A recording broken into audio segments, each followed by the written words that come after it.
I'm J.R. Church. Welcome to today's webcast. Do you remember in the Bible, God punished the nation of Israel because of David's sin? It's located in the last chapter of 2 Samuel, chapter 24, beginning in verse 10. And David's heart smote him after he had numbered the people. He had a census. Whoa! And David said unto the Lord, I have sinned greatly in that I have done. And now I beseech thee, Lord, take away the iniquity of thy servant, for I have done very foolishly.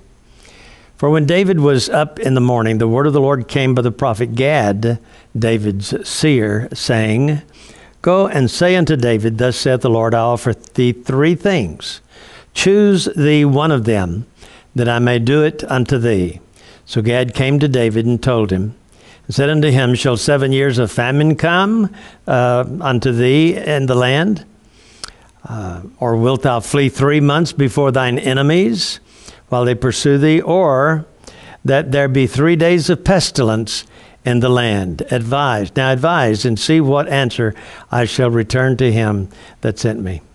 And David said unto Gad, I am in a great strait. Let us fall down now into the hand of the Lord, for his mercies are great. Let me not fall into the hand of man. So the Lord sent a pestilence unto Israel. In other words, David fell upon the mercies of the Lord. And he didn't want man pursuing him, so he asked the Lord to take care of it. Well, he sent a pestilence, and 70,000 men from Dan to Beersheba, throughout the entire length of the country, died. And the angel stretched out his hand upon Jerusalem. Now we're coming to the apple of God's eye, Jerusalem, to destroy it. And the Lord said to the angel that destroyed the people, It is enough. Stay now thine hand.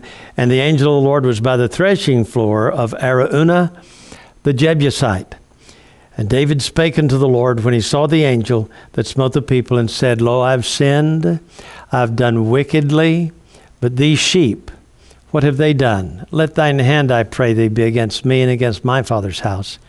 And Gad came that day and said, Go up and rear an altar unto the Lord in the threshing floor of Araunah the Jebusite. Now, you know the story.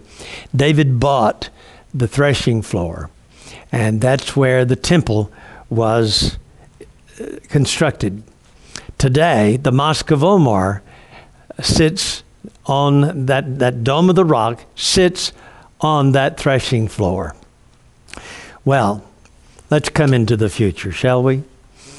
It seems that David's sin caused the judgment of God, and innocent people died. David was very perplexed by this, that God would take it out on the whole people. Well, today we have seen the judgment of God upon the heartland of the United States. He didn't send the tornadoes to Washington, D.C. He sent them through Mississippi and Tennessee. He didn't send the floods to Washington, D.C. He sent the floods through Tennessee, and we saw all of that.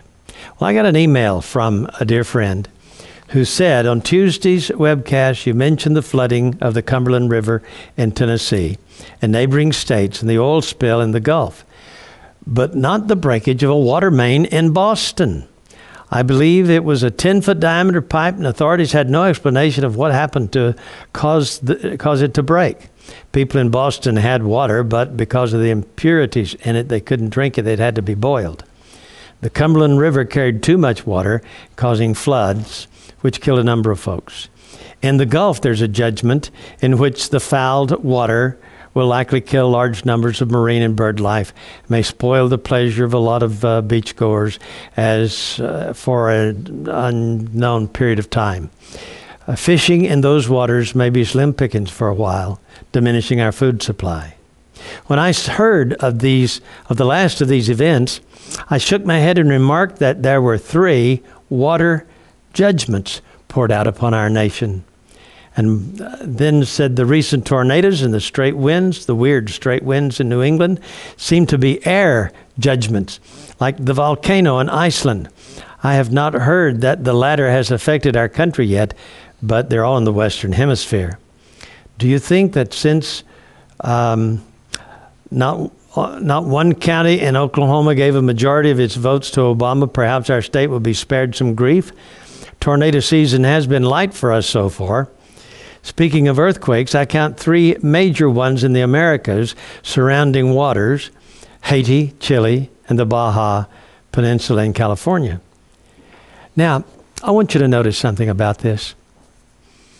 There are three major elements to our ecosystem. There's the land, the water, and the air. And we have seen judgments in all three. The earthquake shook the land. The waters were judged, I think, by God, by the spill in the Gulf, the flooding in Tennessee. And by the way, there's flooding, remember, in Boston and all of those areas up in the northeastern United States. Terrible flooding just a few weeks ago. And then, of course, the tornadoes, the judgment in the air. Now, to me, this is significant. God is judging America. I heard on one of the channels, I can't remember which one, probably NBC, that these crazy people, these religious nuts, thought that it was God's judgment, all of these tornadoes and the... hey, it's true. I was in a doctor's office yesterday, and we were discussing just among the patients that were there some of the things that were going on. And this lady spoke up and said, "I think God's mad at us." And I didn't know her from Eve, much less Adam. But the interesting thing is the average person across America recognizes the judgment of God. Why can't our leaders recognize the judgment of God? Well, in the case of this story, David recognized the judgment of God, and to solve the problem, God said, "Build an altar on the Temple Mount." Well, is it possible that when the Palestinian state is established, plans are for this coming October, that President Obama will decide that maybe Israel should have a place to build an altar on the temple site, It's entirely possible that he will feel down inside the need to sort of repent for some of the things he has said against Israel, and maybe what happened to David here will happen in the next few months. In the year 2010, who knows? It's possible. So, I just wanted to bring that to your attention. God has punished us with 3 judgments of air, water, and land. One other little note here. I love your show. I haven't missed it for years. Keep up the good work. I lead a Bible study of 8th grade boys at our church. I brought up the prophecy about the Jews coming back to the land before the rapture. Later, one of the boys asked me where he could find this in his Bible. Could you give me some scriptures about this? Okay. In Jeremiah chapter 30, God talks about Jacob's trouble, and he shall be saved out of it. And then he goes on a few verses later to tell how that the Jews will come back home. And then Leviticus chapter 26, when he says he will remember his promises to Abraham, Isaac, and Jacob, and he will remember the land. And then Ezekiel 37, the valley of dry bones, when God told Ezekiel to preach to those dry bones, and they came to life, and he said, this is the whole house of Israel. So at least those 3 chapters are dealing with the return of the Jews. Well, it's been good to see you today, or to talk to you anyway. You can see me. I can't quite make out who you are, but anyway, I love you. When you get through, by the way, today's the National Day of Prayer, and so pray for our nation. While you're at it, pray for me. I'm J.R. Church. We'll see you again tomorrow with our analysis of the news.